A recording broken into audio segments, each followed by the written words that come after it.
Resume the recording. Welcome everyone. Good morning, good afternoon, good evening. Welcome to the Best Practice Center webinar series. Today's host is myself, Simona, and my colleague Tina Parry will be the presenter for today's webinar that will be focusing on managing services spend in SAP Ariba procurement solutions. We will begin right now. This webinar is recorded. The recorded session will be available after the 1st of the next month on www.ariba.com. By now, I have muted all the lines. If you want to ask a question, please enter the question in the chat. Your question will be read and answered. If you wish to speak to Tina or myself, please use please press *6 on your phone. At the very end of the presentation, we will send each of you a copy of the deck that Tina is using today, using the email address you have entered in the registration. Tina, you are a presenter. The recording is on. We have our participants that are joining, and we are good to go. Excellent. Thank you so much, Simona, for the introduction. Hopefully everyone can hear me and see everything okay. So we shall begin with just a brief introduction of myself. I am a senior consultant here with the Best Practice Center at Ariba. I've been working with the company for about 12 years now and work with the strategic sourcing and procurement solutions. And I'm excited to be delivering a topic today that we have many questions about in our team. So let's look a little bit about the agenda.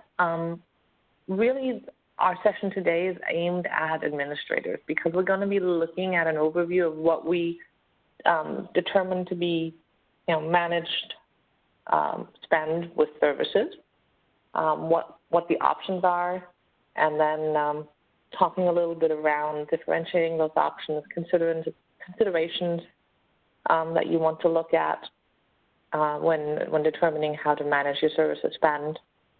I've got some reference materials, and then to finish off, we'll quickly review some of the upcoming webinars, and as per usual in our sessions, we'll be doing the poll and dealing with any questions and wrap up. I'll make the occasional pause as we go through this to see if there's any questions in the chat that I can answer.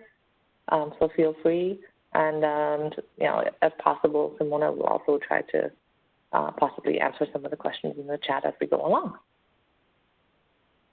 So let's look a little bit about what you will learn in this session. We like to put this slide together just as a review of what our concept is for today, right? We want you to know the ways that you can manage services spend in Ariba, and to consider multiple options because there's multiple ways of doing things, and there's many different commodities that you work with, right? So we're going to review examples on when each of these apply to make it something that's applicable to you as well, okay? This session is very much going to be strategic. There's no demonstration part to this, but my reference material will give you some information where you can see those things in action and see demonstrations and get more information, okay? And hopefully after this session, you'll feel comfortable reviewing your current setup and seeing if there's any further options that we discussed today that might need to be applied, okay? So moving from there quickly into managing services spend overview, we wanted to take the time to really define what services spend is, right? We're talking about the fact that frequently we have something that we're purchasing that is not a physical product, right? It's a service that we're paying for in multiple ways, and in multiple ways that are not necessarily easily defined. Sometimes it's by the hour, but how many hours? We have milestones within projects that might happen, or we're paying for a service that is a repeated action that happens. Sometimes it's defined how frequently this action is repeated, sometimes it's not, right? And the challenge is that we don't know exactly how much we're necessarily going to spend upfront, but sometimes we do because we do a fixed project, right?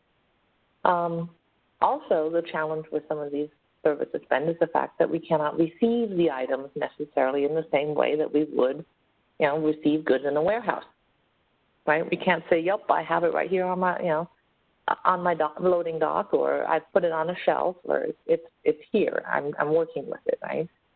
It's rather, has a service been delivered? How are we going to put a framework around this? Because we don't have specific objects that we're working with. So let's have a look at ways that Ariba can handle this. And specifically looking at, some of the differences between planning for ad hoc spend and then project-based spend for services. And so in doing that, let's look at the options. And I've categorized them into project-based and ad hoc, okay? And we're really looking at three specific ways of putting our spend into the system and managing it and sort of almost supervising and planning compliance, right, through the system. First of all, we're talking about services purchase orders.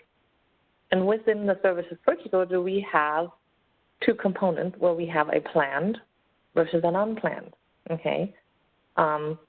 And I'll talk a little bit more about what we mean by planned versus unplanned and what kind of category might be planned versus unplanned. The other thing that we can work with is contract compliance, right? So our contract compliance module allows us to look at milestones, to look at repetitive purchases and make sure that our users are complying with the things that we've agreed in the contract. We can also use the contract compliance in conjunction with purchase orders. So it is not a standalone solution necessarily, right? And one thing to particularly bear in mind is when we are looking at these things, we're not saying you should do one or the other on any of these, but rather it should be that you have a process whereby you define if it's this type of spend, with a service, it should be managed in this way, right? Because there is no one way to do this. Each situation will probably call for something slightly different. And those are the two examples that we have for project-based, okay, where we have gone out, we have defined that we're doing a specific project, it has a scope that we were able to put at least a basic line together for, but then we also have things that are more ad hoc, where we know that we will be buying things, but we don't have the exact details around it, right? We can plan for it to a certain extent. We can put some configurations around it because if we use the category definition form, it allows us to create a catalog entry, okay, that we configure so that it creates a framework and a scope and a price idea for the people who are entering this into the system, okay? So when we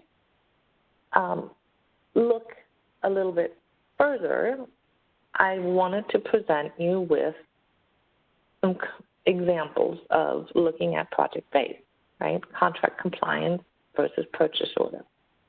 And this slide is giving you some examples around contract compliance, which is basically contract invoicing against a contract because we have things that we determined up front and the invoice is coming in. We can verify in the contract that this is correct, and then we can approve it, right? So we have contract invoicing. We also then have, with the contract compliance, the option of milestone invoicing, right? So this can be, as with the previous one, it can be a contract or a blanket purchase order, right? But with the milestone invoicing, we've set a specific due date, right? The buyer is going to approve the fact that we have due dates for certain milestones, and we're requiring an invoice. With this category, it's frequently used with IT projects, right? With the contract invoicing, it's frequently used for lease agreements, rental agreements, subscription, things like janitorial services, okay? Next, we have in here the simple service purchase order, okay? So this is possibly coming through a quote request, okay? We have detail, okay? And we have something that is going to be a repeated service, right? Then we have our unplanned items, where we have not necessarily scoped each and every single piece because there's some unpredictability that goes with it. When we have our planned service, we have the option to outline it, but we still want some additional information, and we can confirm this information and then confirm that the invoicing is correct by looking at a services sheet. That's looking at the project-based areas, right? We're looking at where is it coming from, how are we going to get this request out, and how are we going to get the payment done, right? Because we are taking a reconciliation process here. When we're looking at an ad hoc situation, we can use the category definition. The reason we're saying this is ad hoc is because the options around the service will also vary from one purchase to another, but the concept of what it is does not change, okay? And when we create these category definitions in Ariba, we're basically creating the ability to create a catalog item. The thing that's special about the catalog item is that it allows us to have variable pricing, okay? Because it becomes a request. So when somebody goes in and creates a request, requisition, they will have options to put in or choose from drop-down options potentially, or choose from multiple options, so that we have a category-specific input that comes in, right? And frequently we see this used in print and marketing services, where we know that for advertising, for example, we're going to be running an advertising campaign, but every time we run, let's say it's a magazine ad, for example, every time we run it, it's going to be in a slightly different format. So not only is it going to be in a slightly different format, it's also potentially going to be run at different frequencies. So we're going to set it up in the system so that we have the ability to say, okay, what size is this ad going to be in this magazine? Is it going to be a full page, a quarter page, a half a page? And how many times are you anticipating this to be run in the magazine? So is it going to be shown only once this year, or is it happening every issue for the next 3 months, next 6 months?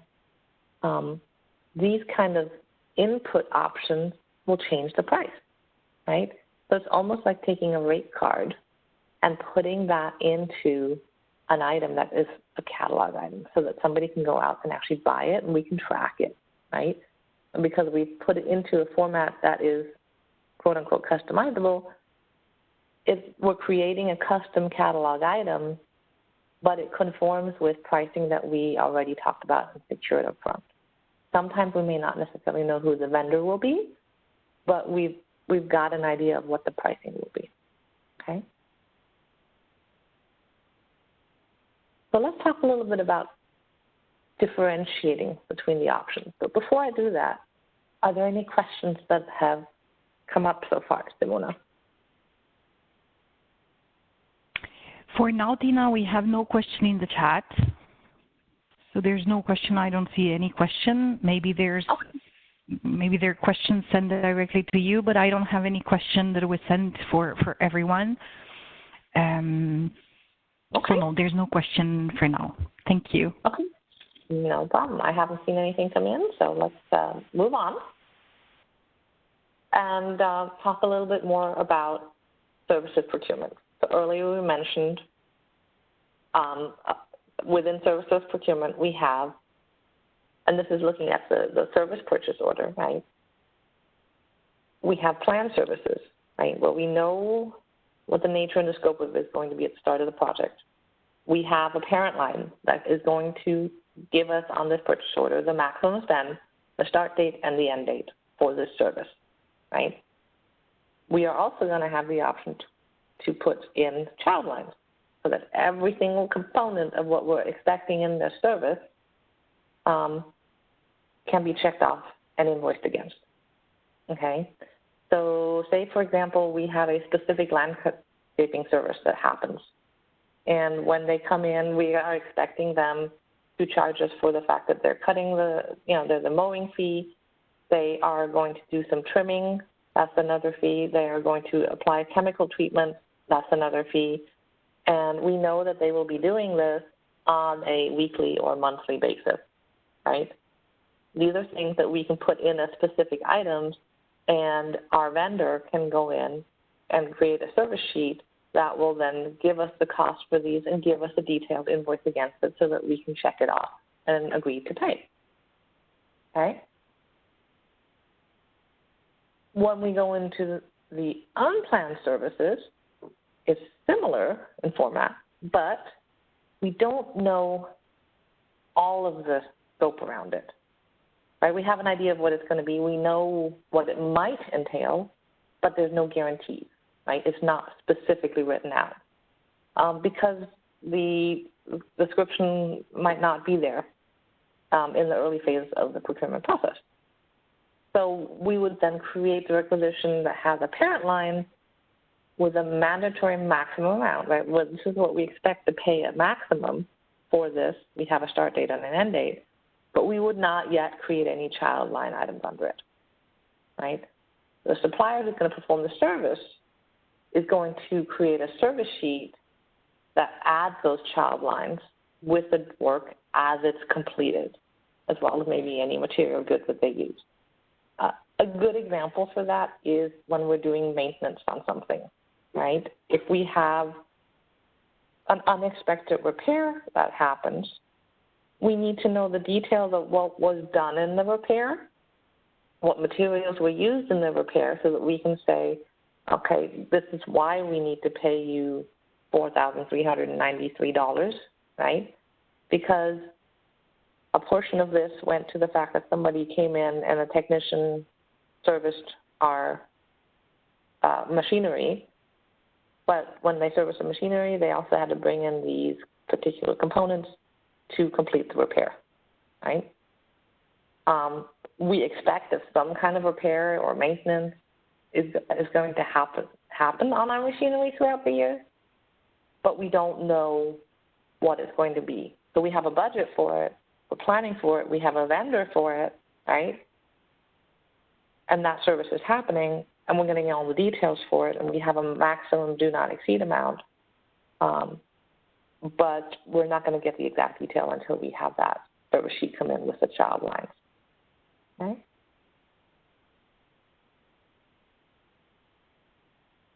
The next part about the service entry sheet is that in the service line, we have a start date and end date, and we're allowing for creation of parent and child line items. Okay, so the service entry sheets are actually quite flexible in what they can allow us to do. And that's why they can be used both with the unplanned and planned service purchase orders. And we are able to use them, and one thing that they help us do is monitor service quality because we get detail, right? We can have multiple service sheets against one order. So if this is, like we said, with the repair, or if it's a phased project, we can get that detail coming in and approve it as it comes in.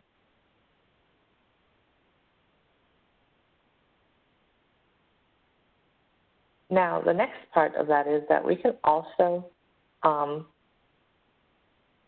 enforce services compliance, right, when we have used contract compliance, okay? One of the things we're looking at is we might have various different types of projects that have fixed and recurring fees, right? We have services that go with it, and we have milestones. We're looking at things where we have identified the terms of exactly what we want to happen in this contract, so we can outline them from the very beginning, and we can set multiple dates against it. When we're doing the purchase order, it's not allowing us to put those milestones in. So that's where the contract compliance comes in and differentiates it, right? And when we're doing this, we're doing generally an item level contract, right? Because we have the detail, we have the date, we have expectations, and we can then, as project managers or managers of that contract or approvers of that contract invoice, right, or that invoice against the contract, the ability to say this is what was set up front.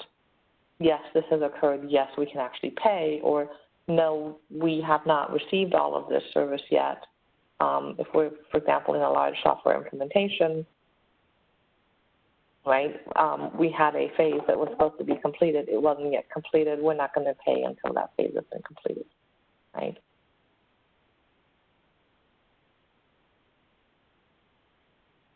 So when we then move on to think about this a little bit more from a category definitions perspective, we can make sure that we have policies in place. We have default values that we can use. We have permissions and a number of other constraints that we can put together to make sure that, yes, it is a catalog item. Yes, it is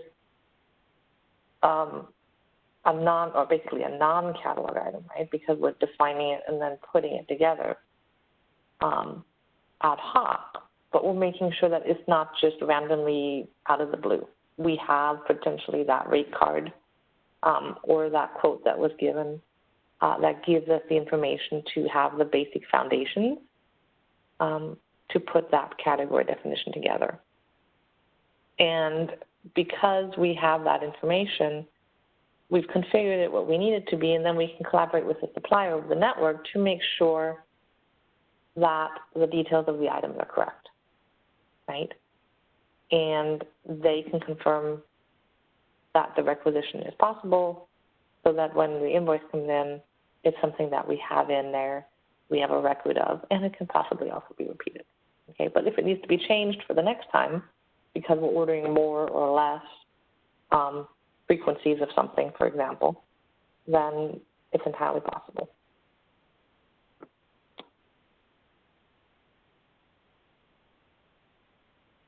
Before we move on, were there any questions? No, Tina, still no questions from our participants, no. Okay, no problem. I wanted to let you know that the technical capabilities of what this would look like, I'm going to tell you in the reference materials where you would see this in action, right? Today we wanted to focus on some of the considerations to take around it and make it a conversation topic, okay? So one of the things that I wanted to, or several things I'm going to bring up are things that you might want to question, right? Whether it's going to work for your company because there's certain things you want to think about, right? So when we're looking at service entry sheet considerations, okay? Right now, out of the box, the service requisitioning and service entry sheets are disabled by default, so they need to be enabled. While you're enabling this and thinking about this, you want to think about whether or not you're going to allow suppliers to add these non-catalog items to service entry sheets, okay? how much power do you want to give your suppliers? Do you need more definition? Does this need to be negotiated differently? Okay. Another thing to think about is if we're looking at the service entry sheet, is it going to an external ERP? Okay. If you're sending the service entry sheet to an ERP, then approval will happen in the ERP. Currently, one thing we did want to let you know is that Oracle does not support the service entry sheet. Okay. If we're not sending it out for approval, okay, who is going to be the person who's going to approve this in Ariba? Or are there multiple groups? Or is there an approval process that needs to happen based on what is coming in? The other thing is, do we want to set any tolerances on what can be done? So there are configurations and parameters that need to be considered. Okay, and all of this is explained in a little bit more detail. And all of this is going to be explained in a little bit more detail on the technical aspect when we look at our sessions and our webinars and materials that we have that goes around service purchase orders, which was actually recently done, and we have a recording of. I did see that a question came in. Simona, could you? Yes, we have several. Okay. Okay, so we have a question here from Rita. Thank you for the question. What is the best practice for customers who want to use services in Ariba but do not want to utilize the service entry sheet and also do not want to enable item category D?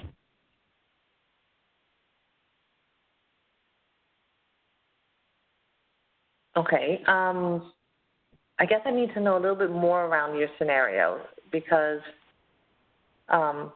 you don't have to use the service entry sheet. It's an option, right?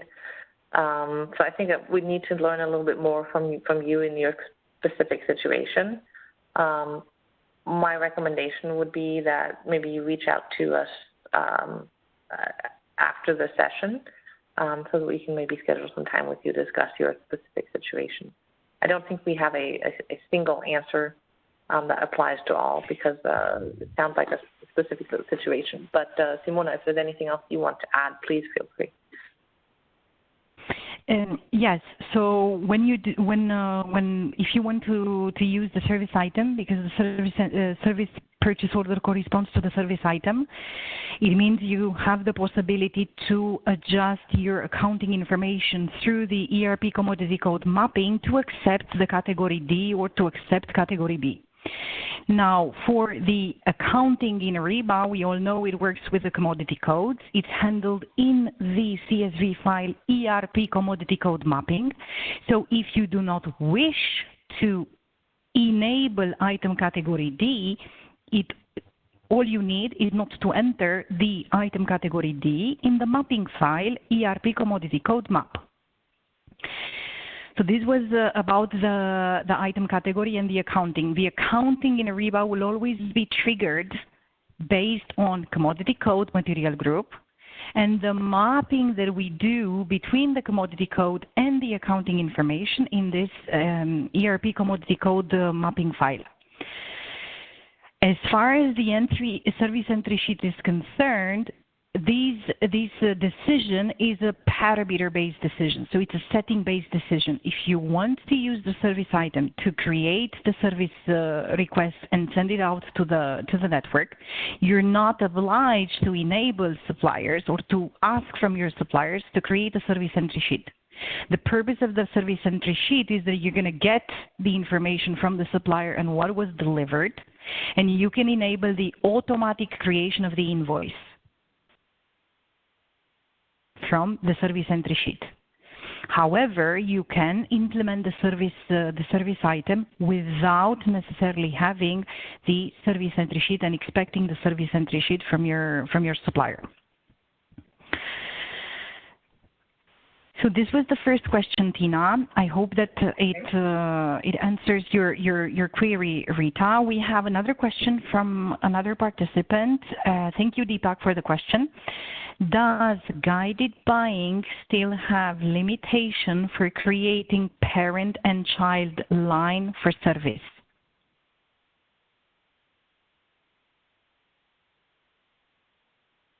Simona, are you aware of anything in that? That's not something I am aware of. I think that, yes, I think that this has not been fixed. I need to search, but my last knowledge is it was yes, that we do have the limitation in GB for not being able to create the parent and the child line. Okay, and that was my understanding as well, but yes, so, but I'm going to check while you continue with the presentation. I'm going to check in Knowledge or in Connect. Maybe there is some information that was released, and now it is possible to have a parent and the child line in guided buying.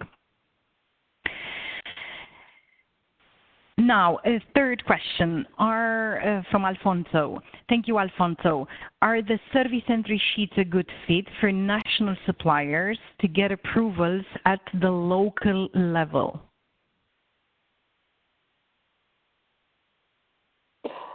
So, yeah, I'm not sure I understand the words national suppliers and get approvals at the local level as compared or as in opposition with a global level.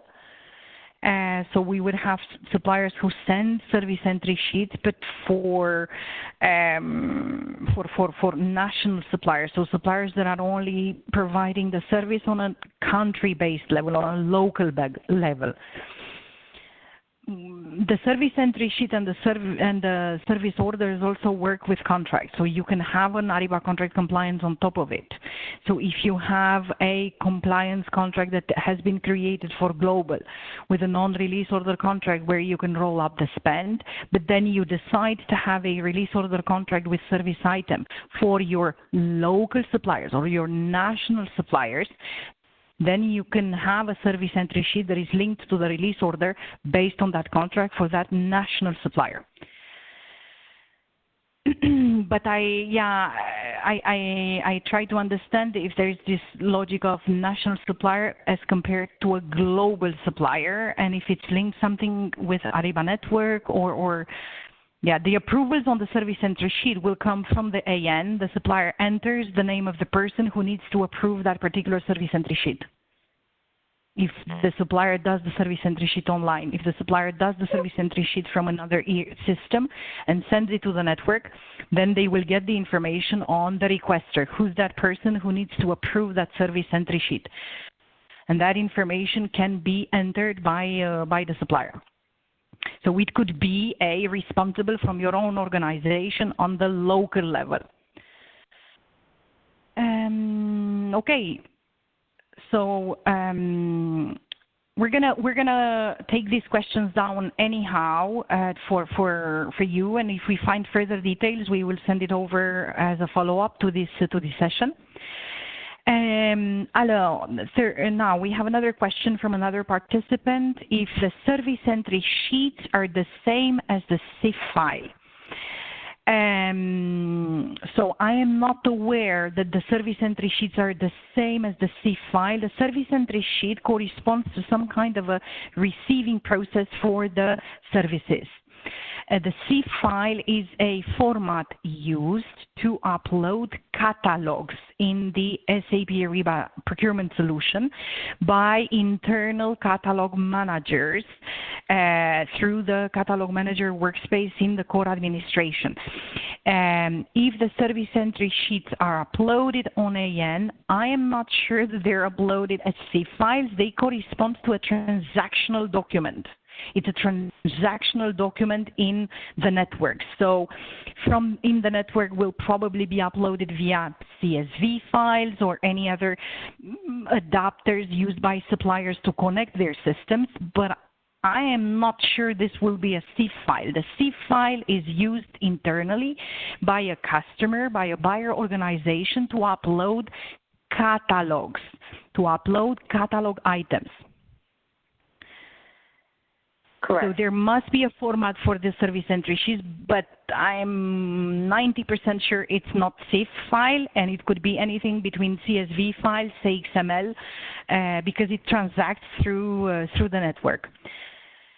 Next, we have another question. Would you like me to read and try to answer? We have, yes. Can we add service items to catalog which can be used as parent or child in PR?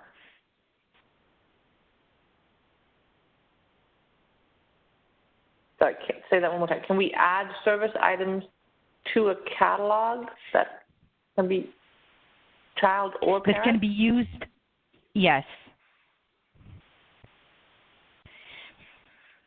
So as far as I'm concerned, yes, it is possible when you upload catalogs to enable it as a service item.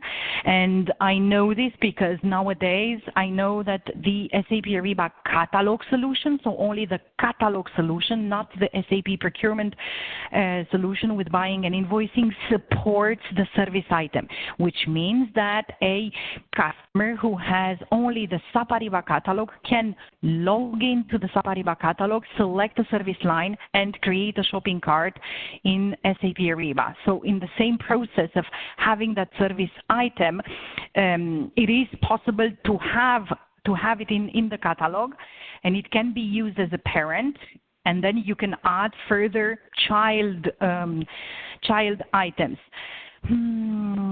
It's actually true that you can have the service item, but in the purchase requisition, we typically have to add a non-catalog item as a parent. I would expect that you can add it as a child, but I'm not sure that you can add it as a parent.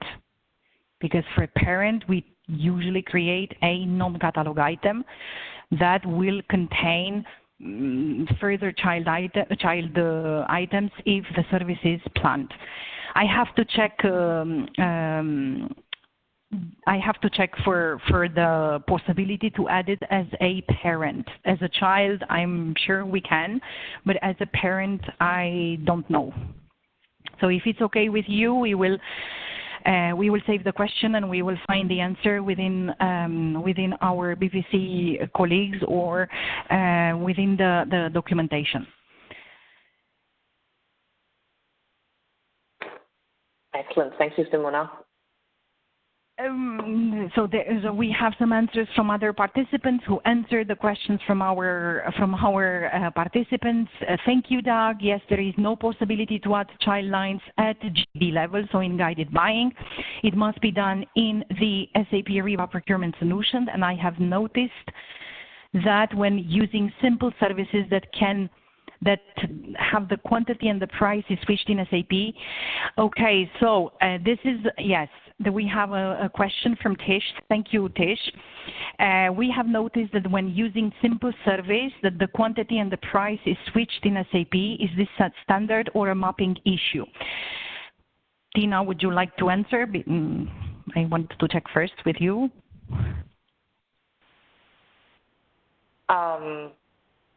I'm not familiar with the answer to that one, Simona, so please do, if you know the answer, or if we need to move that on to a conversation outside of this session, that works too, whichever you prefer. So from what I understand from the switching of the price with the quantity, it's a recommendation in order for SAP to accept the receive by amount feature, receive by amount type in Ariba. SAP does not have the receive by amount. So when in SAP Ariba procurement buying, you enable the receive by amount, in order for you to be able to do that, you need to switch the quantity and the price when you create the purchase, when we create the purchase requisition. So it is a standard recommendation that is used for accepting or being able to use in Ariba the receiving type called receive by amount. We have some answers from Eric. Thank you very much. We have seen that the parent line should always be a non-catalog line. Yes, that's why I want to specify and verify with my colleagues from the BPC and product management. It's true that for the parent line, we do have to have it as a non-catalog item.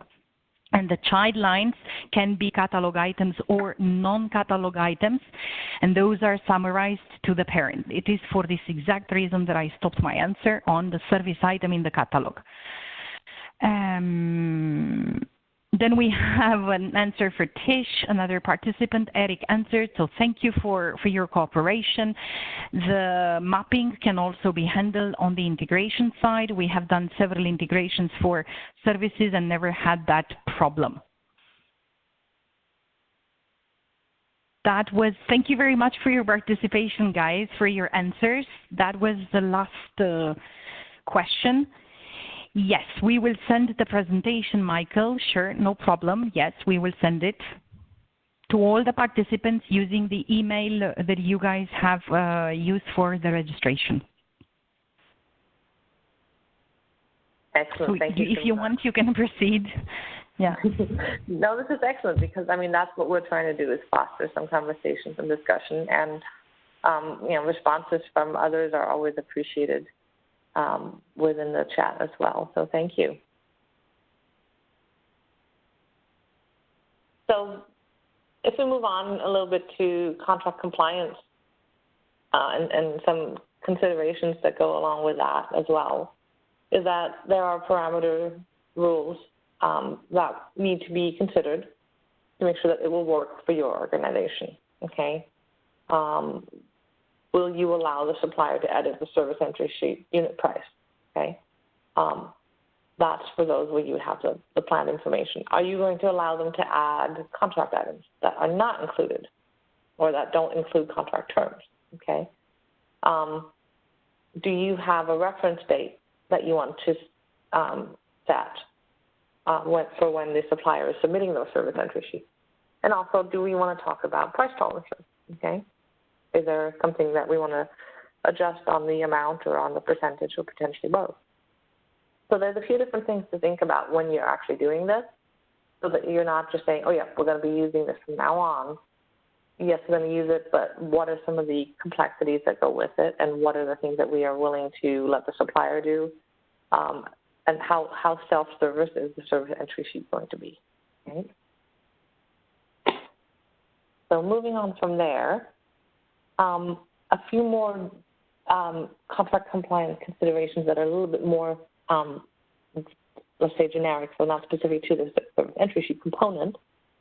So when we're looking at implementing the invoice against a contract, we need to know who should approve the spend, right?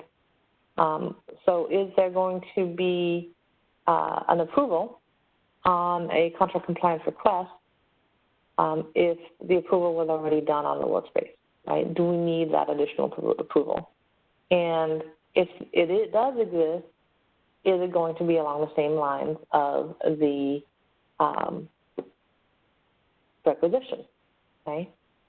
So just thinking about what level of approvals do we need and who's going to approve, how do we want this to work, right? Also, will you require a receipt for items, right? So is it more than are we just looking at the invoice, or are we also looking for a receipt to go with it? Are we doing just a one-way or a two-way check there? Or, are we checking against multiple items when we're doing the invoicing against the contract? And then when we do require the approval on the invoice, we need to look at each of the situations that might occur and say, when you don't do the receipt, what happens? What happens when there are other charges that are not part of the receipt, right? And who will do that approval? So taking into account that situations are not always straightforward, and that there might be changes because we're dealing with services, after all, where there are, potentially these unknown factors, and who are the people or what is the process to get this approved and put into place. So with all of these things, when we're putting some of these questions here, we're happy to discuss them with you on a case-by-case scenario as well, if you need any input or any suggestions on what we've seen from other customers as well.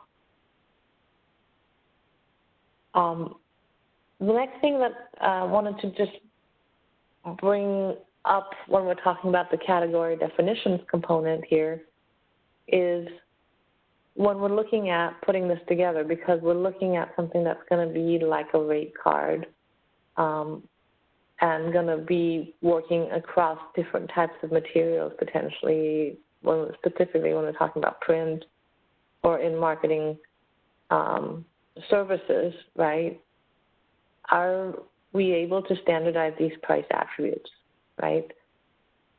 And what are the different factors that need to be put together so that we can let the users, quote unquote, assemble their pricing, right? Do we need to consider if there are any limitations that need to be set? Or is it just the fact that we're going to give them drop-down options and that's enough of a limitation?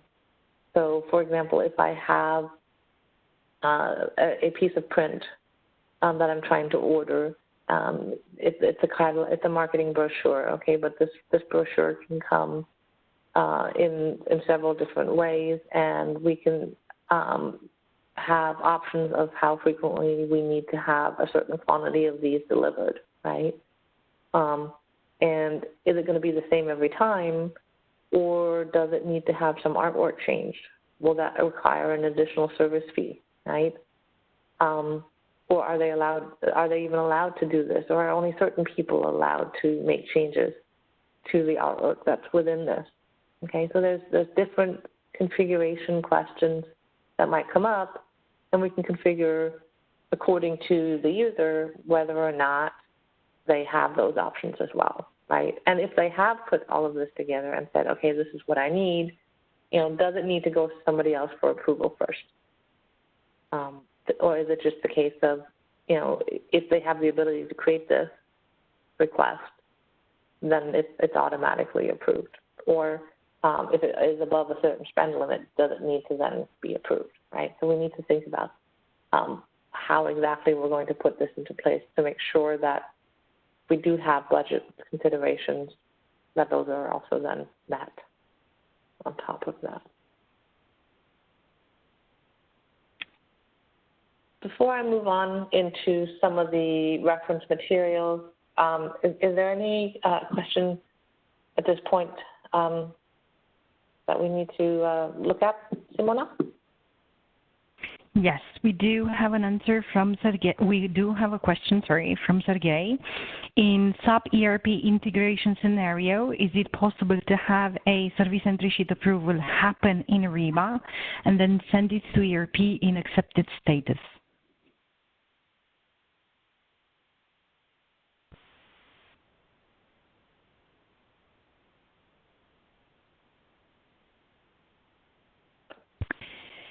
So if it's okay with you, I can try to answer this.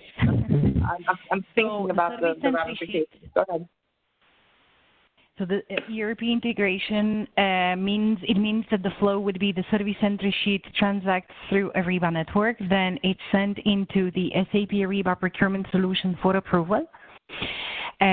Then you would expect for the reconciled service entry sheet to be sent into ERP. What is very important for you to know is that the service entry sheet will always go through AN. So I believe that if you actually configure or you enable an endpoint support, you have the possibility to have an endpoint ID with a shared secret.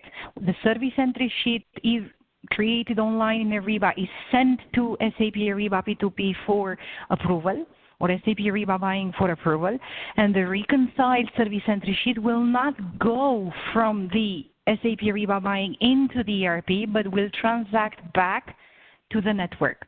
And if in the network buyer account we have an endpoint that is configured, then I believe it's possible to do the document routing and have the services reconciliation document type and send it to the ERP, to the endpoint, which corresponds to the ERP system.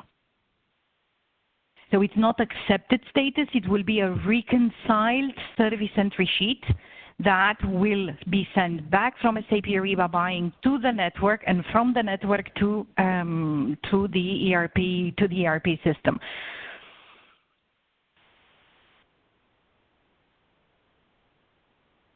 And this is why Simona is along. Because when you, yeah, right. Because when we have the, no, I don't know all the answers, but historically, the service entry sheet did not exist for SAP Ariba buying.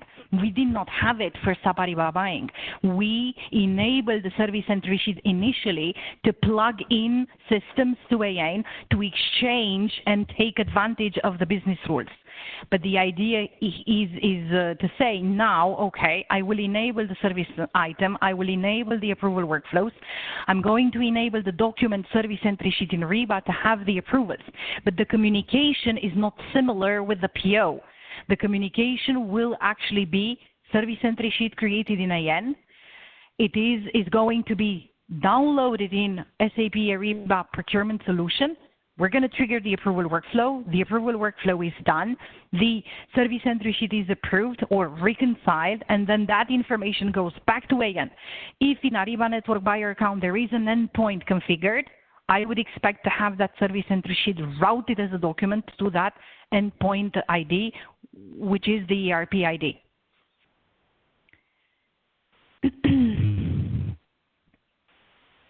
But we always, I'm going to save all these questions that you guys have answered, and we're going to verify the answers that we have provided to you. And for the questions where we are not sure of the answers, we will be providing you confirmed answers that we searched within our BPC colleagues and within also the consulting practice or the product management.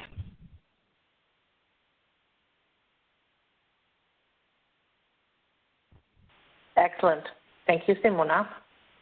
That was the last question that we had from Sergey. Thank you for your question, Sergey. Okay. With that, I wanted to just present a couple of reference materials and then move into some of the final Q&A and wrap-up. The reason we say reference materials because we have past webinars that actually talk a little bit to the topic and the details of implementing some of these services spend areas. So we have an entire series that is out there on implementing contract compliance, where there's multiple webinars that talk through each of the pieces of the function, thought processes around it, and it really goes into detail. There's 4 different webinars that were put out there. We also earlier this year did a webinar on services purchase orders. So again, it'll give you a little bit more information, the technical details, and information around parameters. And then we also looked at the guided buying and tactical sourcing. That is a webinar that we have available to you as well. Plus then, there was a services spend session that was delivered last year, which took on a slightly different format and goes into some more of the technical and setup detail when you're looking at the category definition, also known as dynamic forms as an option, okay? So please feel free to have a look at these. They're on our webinar site. So if you have any questions around some of these past webinars or anything, let us know. But I wanted to point these out to you because, like I said, today was a discussion around strategy and comparisons, but detail is available on these. Also wanted to put up the list of some of our upcoming webinars. A couple of these are, of course, in the past because we are on getting towards the middle of the month here. But we have a few more topics coming up in strategic sourcing. We'll also be having having another procurement session, as well as having a session in Europe on services spend as well. Plus, we have our monthly Spanish webinar that will be happening on the 26th, where they'll be talking about creating and administrating sourcing events in Spanish. So if you have any colleagues that are in the Latin America region or any other region where they're speaking Spanish, feel free to share that information with them. With that said, this is the kind of conversation that our team likes to have with customers. We wanted to put it out there as a webinar, but we certainly meet with customers one-to-one to give some strategic advice and guidance and look into some of these questions with you. So if you need to get in touch with us, let us know. And I will go ahead and start setting this or stop sharing my screen in a moment. Simona is going to put up the poll that we have for the webinar. We really do appreciate any input that you have around how the session went. And if there are any other questions or discussion points, then please feel free to put them in the chat. Or we are also able to, or you can unmute yourself using the *6 and ask the question directly, either to Simona or myself. Yes, Tina, while I'm going to open the poll, we do have a question from Carla. Very interesting question. Thank you very much. Carla, we need to find a way to have a supplier to invoice us for more than 50 locations, but we need each of the branch managers to approve. Does the service entry sheet can be a good option to accomplish this?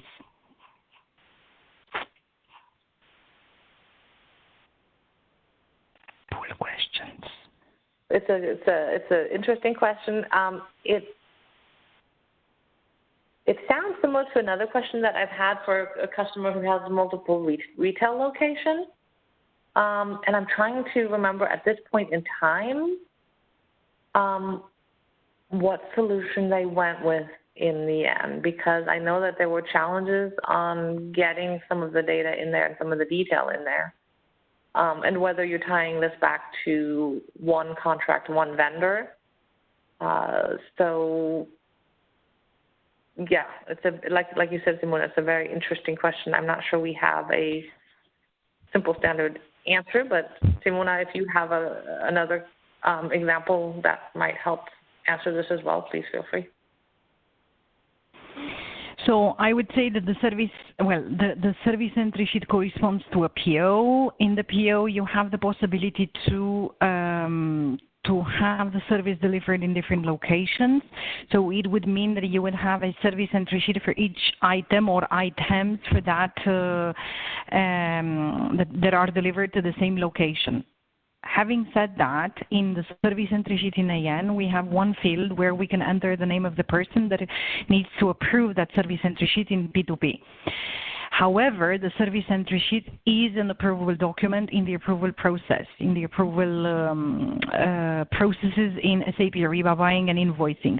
So what I would recommend would be to have a look at the service entry sheet as an approvable document and see if you can logically implement the approval lookup tables where you have the branch manager that will be actually triggered depending on the location or the plant where that particular service item has been delivered for that particular purchase order. In a purchase requisition, you can do that based on the plant. We can create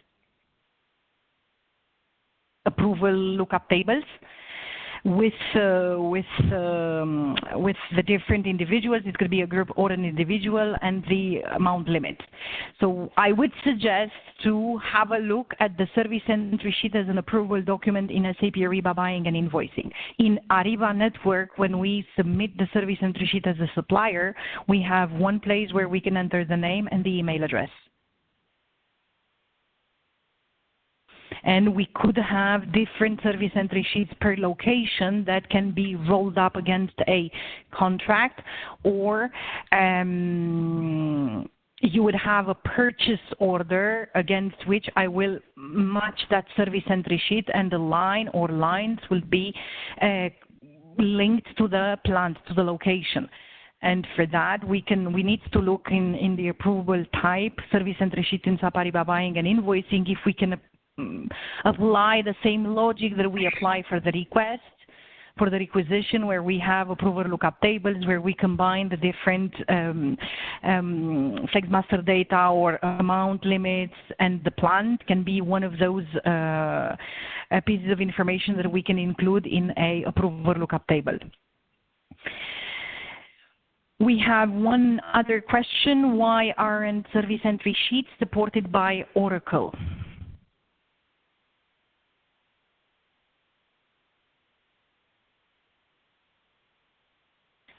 That's a very good question. That's a very good question, yes. I have to say that we would need to ask product management. We can't tell Oracle what to do. It's just not a functionality that they work with at the moment. But it's not something that we have insight to.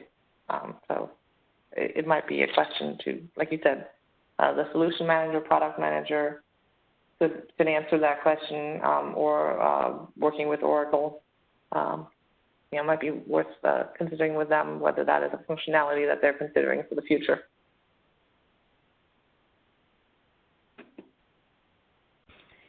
Okay, thank you, Tina. That was the last question that I see in the chat. If anyone wants to speak directly to Tina or myself, you can press *6. We kindly ask you to please take the time to go through the poll. Your opinion, your feedback is very important to us. Thank you for taking the time to participate to this webinar. Thank you, Tina, for your presentation and for your recommendations. We will take the questions down, and we will go through the answers that we have already provided, and we will send you a follow-up for these questions. The polling has ended, so thank you for answering to the poll.